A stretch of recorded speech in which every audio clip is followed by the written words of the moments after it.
El sol de mediodía de la meseta de cobre no perdonaba.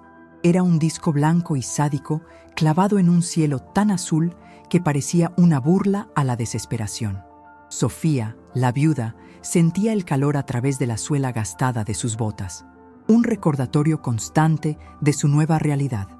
La tierra que antes había alimentado a su esposo, ahora solo le ofrecía arena y un agujero abierto. La viuda, un arquetipo de la resistencia silenciosa, no se inmutaba por la temperatura ni por las miradas hostiles de los pocos campesinos que la observaban desde la distancia. La venganza no es un plato que se come frío, sino bajo el sol más implacable, y Sofía había llegado a un punto donde la supervivencia y la justicia se habían fusionado en una única, obsesiva tarea. 2 meses antes, el gran hombre de Sofía, un ingeniero minero llamado Ramiro, había sido devuelto a ella en una caja de pino sellada, bajo el pretexto de un accidente lamentable en las profundidades de la mina 7. La empresa, Cobre Austral, liderada por el infame don Vicente Vargas, había actuado con la eficiencia fría de los depredadores. Un cheque por una indemnización irrisoria, una amenaza velada contra el futuro de sus 2 hijos, y una orden de silencio. Le habían negado el derecho a ver el cuerpo, alegando protocolos de seguridad y residuos tóxicos. Sofía había aceptado el dinero y el silencio de manera calculada, asumiendo el papel de la viuda rota y dócil. Ella sabía que el dolor era una máscara más útil que la rabia. La herencia de Ramiro no había sido la mina ni las acciones, sino una propiedad tan bizarra que rayaba en lo cómico. Una vieja casa rodante, un tráiler oxidado, abandonado a kilómetros de la civilización, en una parcela de tierra que la gente local llamaba el cementerio de la maquinaria. Vargas, el dueño de Cobre Austral, se había reído cuando le entregó las escrituras, asumiendo que la viuda usaría el remolque como refugio antes de venderlo por chatarra. Lo que él no sabía era que Ramiro siempre había odiado las formalidades y que había dejado un mensaje final, no en un testamento legal, sino grabado con un clavo en la pared interior del oxidado tráiler. Busca la raíz del óxido. No soy quien dicen que soy. Sofía había instalado el remolque en la parcela más desolada, junto a la tumba. Esta tumba, un montículo de tierra recién removida con una lápida de mármol barata, era el centro de su universo de dolor y misterio. Ella no lloraba ya. Había reemplazado el luto por una concentración de bisturí. El cambio de víctima rota a investigadora activa había sido una metamorfosis dolorosa. La primera noche en el tráiler fue una prueba de fuego. El metal crujía con el viento, los animales nocturnos arañaban el suelo y el olor a humedad y aceite viejo era penetrante. Pero Sofía no buscó la comodidad, sino la verdad. Siguiendo la críptica pista de Ramiro, desmanteló metódicamente la casa rodante. El óxido estaba por todas partes. Finalmente, encontró la raíz detrás de un panel de refrigeración corroído.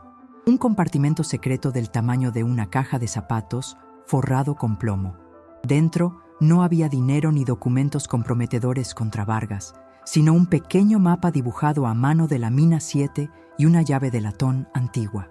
La llave tenía un peso específico, el de una promesa no cumplida, la tumba. Ese era el destino obvio de la llave, el eslabón final de la cadena. Ahora, bajo el sol cruel, Sofía dirigía la operación. Había contratado a 2 hombres con reputación de discreción y necesidad de dinero, argumentando que necesitaba mover la tumba de Ramiro a un lugar más digno. La mentira era creíble. Su desesperación era su mejor coartada.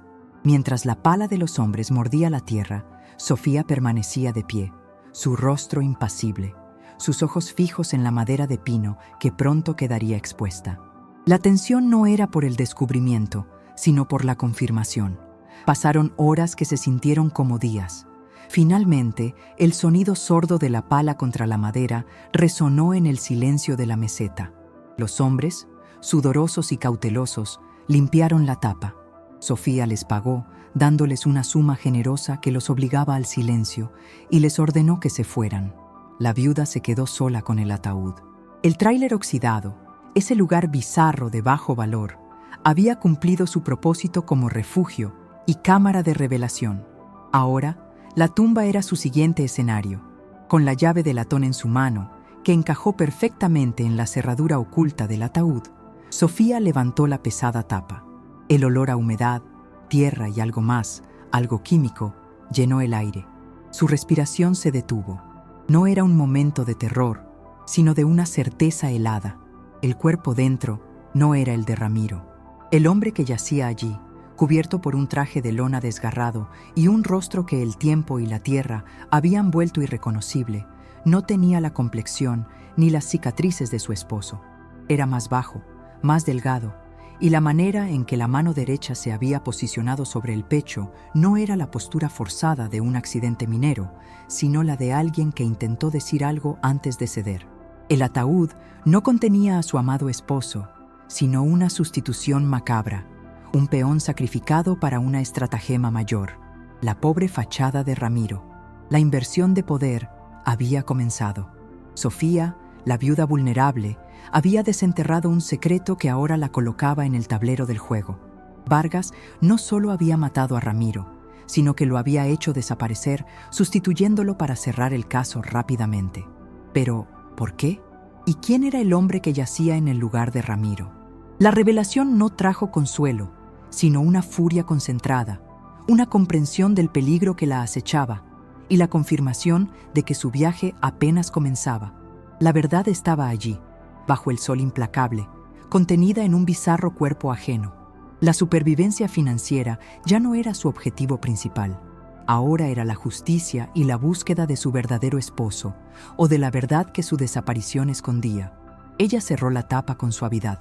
Su luto había terminado. Su investigación apenas empezaba. El tráiler sería su base, el ataúd, su primera pista.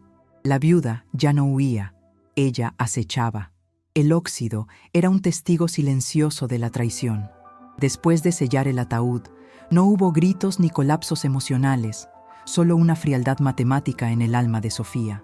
Había levantado la tapa de la verdad, y lo que encontró no fue el fin de una búsqueda, sino el inicio de una guerra de inteligencia. Antes de devolver a la tierra al desconocido, a ese pobre sustituto sacrificial de su esposo, Sofía ejecutó un movimiento quirúrgico. Extrajo un botón de cobre, único y oxidado, de la solapa interior del traje de lona del cadáver. No era una marca de identidad, sino una firma industrial, un remache especial usado, según recordaba Ramiro, en los uniformes de la sección de seguridad de Cobre Austral antes de ser reemplazados. Era una pista del mismo calibre que el tráiler oxidado, insignificante para el ojo común, vital para el investigador. El sol se había rendido a la noche cuando Sofía, agotada pero propulsada por una nueva energía, se refugió de nuevo en el remolque. El tráiler, con sus paredes de metal crujiente y su aire viciado, era ahora la capital de su resistencia. La antítesis de un centro de operaciones, este lugar bizarro y despreciado, se transformó en su laboratorio. Sobre una mesa plegable cubierta de grasa, el mapa de Ramiro, dibujado con una precisión de ingeniero, se desplegaba bajo la luz débil de una linterna de queroseno. El mapa no mostraba las rutas internas de la mina 7. Mostraba el laberinto natural que se extendía bajo ella, las cuevas kársticas. Había un punto marcado con un círculo rojo, aislado de los túneles mineros oficiales, etiquetado con una sola palabra: nido. La flecha que señalaba este nido partía del lugar donde, casualmente, Ramiro había sido reportado accidentalmente muerto. La viuda, sentada entre latas vacías y chatarra, analizó la información. El hombre enterrado era un guardia de seguridad, un empleado de bajo nivel, no su esposo. La estrategia de don Vicente Vargas era clara: silenciar a Ramiro y usar un cuerpo anónimo, quemado por químicos o desfigurado por la tierra, para cerrar la investigación y asegurar su control sobre la indemnización. Vargas la creía en duelo, quebrada y vulnerable. Vargas la creía eliminada del juego, pero la supervivencia de Sofía no era solo emocional. El cheque de indemnización, grande en la superficie, era un puñado de arena frente a las deudas y la necesidad de proteger a sus hijos. Para que la inversión de poder fuera efectiva, primero debía existir un apalancamiento financiero. El botón de cobre, la llave, el mapa, Eran conocimiento, no dinero. Sofía necesitaba convertir este conocimiento en una moneda. Recordó una peculiaridad que Ramiro, en sus días de ingeniero, solía mencionar sobre el tráiler. Había sido una unidad de vigilancia móvil en una época y en lugar de tener cableado de cobre, utilizaba una aleación de alto rendimiento, un metal ligero y resistente a la corrosión, diseñado para resistir las condiciones extremas de la meseta. Una aleación rara, valiosa solo para aquellos que conocían su composición exacta. Con un martillo oxidado y una tenacidad alimentada por la rabia fría, Sofía comenzó a desmantelar los paneles internos del tráiler. Era un trabajo sucio, agotador, pero cada golpe era un acto de justicia silenciosa. Ella no buscaba la aleación para venderla a los chatarreros locales por unos pesos, sino para usar una pequeña porción como anzuelo, como prueba indirecta de que el tráiler contenía secretos valiosos. Ella tomó el botón de cobre del guardia, la pieza clave de la aleación del tráiler y el mapa. Los tres objetos formaron una constelación de traición. Su primer movimiento fue contactar, a través de canales indirectos y una identidad falsa, a un periodista de investigación de la capital, un hombre con fama de ser incorruptible y obsesionado con la Mina 7. No le dio el mapa ni la historia completa. Le envió solo una fotografía en primer plano del botón de cobre con una nota críptica. El hombre de la tumba de cobre austral usaba esto. Pregunta por la aleación M57. Esta acción fue el punto de no retorno. Vargas se enteraría. Sofía se había convertido en un actor en el tablero. La respuesta del periodista fue lenta, pero llegó. Un único mensaje de texto encriptado. No mencionaba el botón, sino la aleación M57. Era, de hecho, el metal que usaban en una obsoleta línea de ventilación de emergencia que se extendía precisamente hacia las cuevas. Y lo más crucial, la aleación M57 era un conductor anómalo que podía ser detectado a distancia por un escáner de resonancia magnética diseñado para mapear depósitos minerales profundos. La viuda entendió la magnitud de la inversión. Ramiro no había muerto en un accidente. Había usado la línea de ventilación obsoleta y el conocimiento de la aleación para esconderse o para dejar su rastro. El mapa no era de una cueva, sino de una ruta de escape o un escondite. Al amanecer, la viuda abandonó el tráiler, ese refugio bizarro y oxidado que ahora era demasiado conocido. Llevaba consigo solo una mochila, la linterna de queroseno y la llave de latón. El periodista, sin saberlo, había proporcionado la confirmación de la ruta. Su destino era el nido, la cueva de la meseta. El viaje fue una agonía física. Cruzó cañones y evitó los caminos de acceso de cobre austral, moviéndose como una sombra entre los cactus espinosos. Finalmente, encontró la entrada de la cueva, oculta detrás de una cascada de roca seca. El aire que salía de la boca de la cueva era frío y olía a azufre y metal húmedo, el aliento de la tierra profunda. Al entrar, la luz de la linterna de Sofía bailó sobre las paredes rugosas y los depósitos de salitre. No había señales de Ramiro, pero en el centro de la cámara principal, la luz se posó en algo inesperado. No era una guarida de tesoros, sino un segundo lugar bizarro, más pequeño que el tráiler pero igualmente cargado de significado. Una vieja caja de fusibles industrial, de un modelo tan desfasado que solo podía haber sido instalada décadas atrás. Y junto a ella, la clave de la traición y el nexo final de la justicia. La llave de latón que Ramiro le había dejado, la misma que había abierto el ataúd vacío, encajaba perfectamente en la cerradura de esta caja de fusibles. Sofía abrió la caja. Dentro no había fusibles, sino un disco duro encriptado y un diario de cuero delgado, escrito con la letra inconfundible de Ramiro. El diario no hablaba de ingeniería, sino de contabilidad y encubrimiento. En la última página, una entrada fechada el día de su accidente contenía la verdad definitiva. El cuerpo enterrado en su lugar era el de un guardia de seguridad que se había negado a participar en una operación de Vargas. Y la operación era un desvío masivo de fondos, camuflado como un desastre ambiental inminente en la Mina 7. Vargas planeaba incriminar a Ramiro. La viuda había completado su transformación. De la tumba a la cueva, de la víctima al investigador, ella ahora poseía la prueba. El disco duro y el diario eran el apalancamiento que necesitaba para la inversión de poder. El tráiler le había dado la pista, el hombre sustituto le había dado la justificación y la cueva bizarra le había dado el arma. El destino de don Vicente Vargas ya no estaba en sus manos, sino en las manos de Sofía. El aire de la cueva, fresco y cargado de secretos, fue el último respiro de Sofía como fugitiva. Con el disco duro y el diario de Ramiro bajo el brazo, ella salió del nido. La viuda ahora caminaba con la autoridad que confiere el conocimiento de una verdad peligrosa. La transformación era completa. La desesperación había sido reemplazada por una estrategia metódica y fría. Sabía que la prueba por sí sola no era suficiente para derribar a don Vicente Vargas.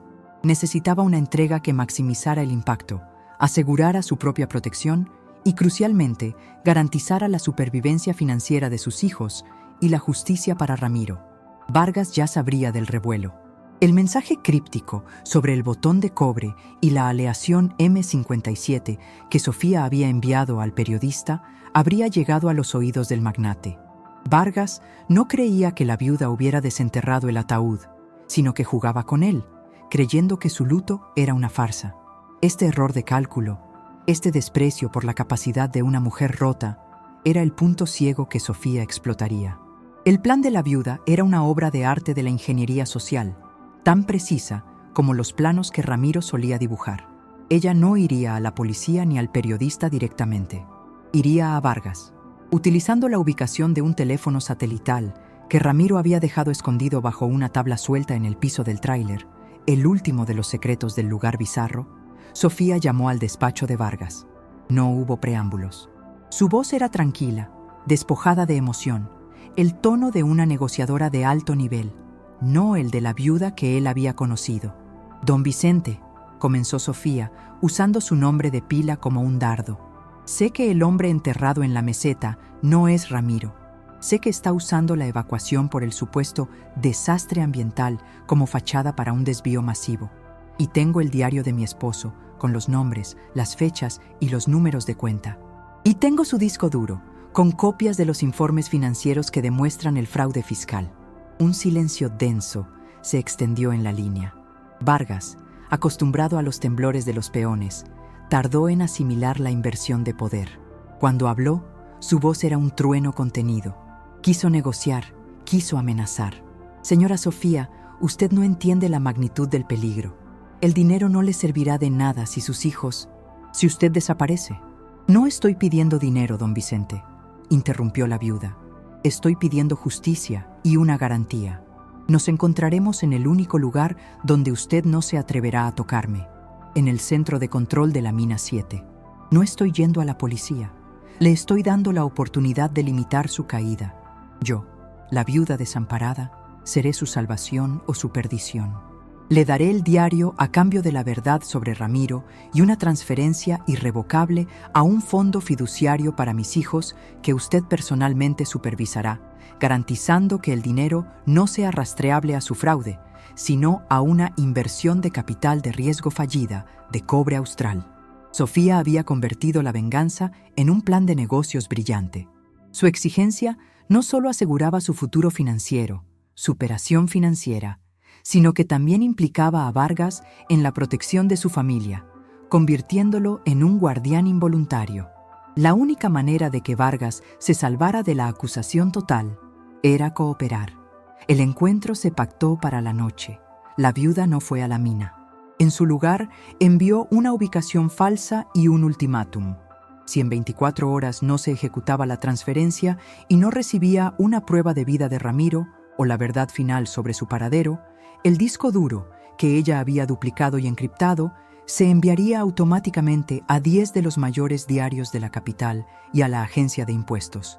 Sofía, en ese momento, no estaba en el centro de control, ni en la meseta. Había tomado un autobús a la ciudad más cercana, pero había dejado su última carta en el tráiler. Vargas, desesperado por contener la hemorragia, se dirigió al tráiler oxidado, ese lugar bizarro que él había descartado, creyendo que allí encontraría a Sofía o una pista sobre el disco duro. Cuando llegó, la casa rodante estaba abierta. La luz de la luna apenas iluminaba el interior. Sobre la mesa grasienta, junto al mapa ya inútil, había una nota manuscrita.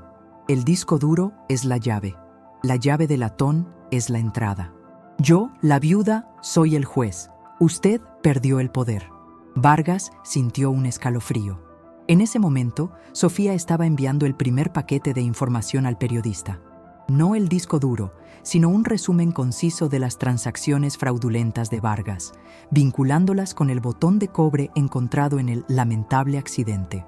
El periodista, con la pista verificada, desataría la primera oleada de la tormenta mediática. Vargas no pudo encontrar el disco duro.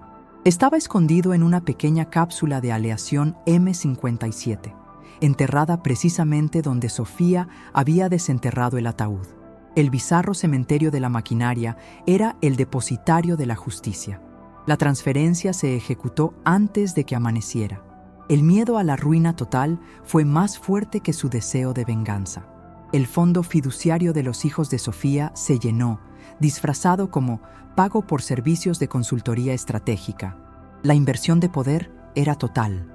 La viuda se había asegurado financieramente usando los activos y el pánico de su enemigo. Sobre Ramiro, la verdad final fue amarga. Ramiro no estaba vivo. Había sido asesinado por Vargas cuando intentaba huir por los túneles kársticos después de dejar el disco duro y el diario en la caja de fusibles. Su cuerpo había sido arrojado a un pozo de mina abandonado, inaccesible. La viuda no recuperó a su esposo, pero recuperó su honor y la seguridad de su familia. El cuerpo enterrado en el ataúd era solo una pieza de la distracción, y su descubrimiento fue la clave para desmantelar al imperio de Vargas. Días después, mientras la noticia del escándalo de cobre austral explotaba en los titulares nacionales, Sofía, junto a sus hijos, abordó un avión. Miró por la ventanilla, no con tristeza, sino con la satisfacción tranquila de quien ha equilibrado la balanza. La justicia de la viuda no había sido ruidosa, sino una sinfonía de secretos desenterrados de lugares bizarros. El tráiler oxidado, la tumba falsa y la cueva oscura. Ella había entrado en la historia como víctima, pero se marchaba como la redentora silenciosa de su propia vida, dejando atrás solo el eco de una verdad incómoda. A veces, el mayor poder se encuentra en los rincones más despreciados y oxidados del mundo.